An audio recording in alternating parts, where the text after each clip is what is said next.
আপনার বাড়িতে যে বোম চার্জ করেছিল সেটা কোনো বিজয় উৎসবের বোম ছিল না, তার মানে মানে মারার জন্যই মারার জন্য। এবার আমরা আমার ছেলে পেলে যে আমরা ওখানে আছে, ওরা মনে করছে বাড়তে আছে, সালা দেখা ঘের আমরা ওই কাবিলের গাড়িতে ঘুরেছি বলে গাড়িতে আমাদের ওপর আক্রমণ।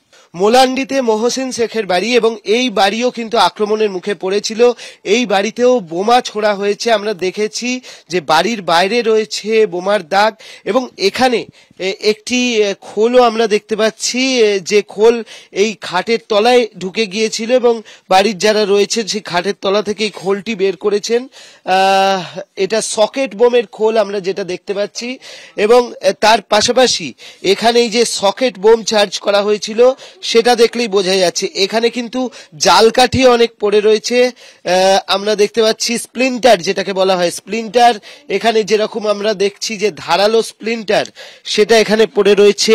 এখানে তোমার কাঁচের টুকরো, একদম টিনের টুকরো, জাল কাঠি যেগুলো স্প্লিন্টার হিসেবে এই ধরনের সকেট বোমে ব্যবহার করা হয় সেগুলো কিন্তু আশপাশে ছড়িয়ে রয়েছে। আপনার কি নাম? মহসিন শেখ। আচ্ছা, আপনি কি কোনো পার্টি করেন? হ্যাঁ, আমি ওই আমরা সিপিএম পার্টি করি, জোট পার্টি থেকে কাবিলের সঙ্গে ঘুরলাম বলে আমাদের আজ এই হাল। কারা করলো এটা? টিএমসির দলে। ওই যে 4 জন অ্যারেস্ট হয়েছে সে তোমার তারা কি ছিল নাকি?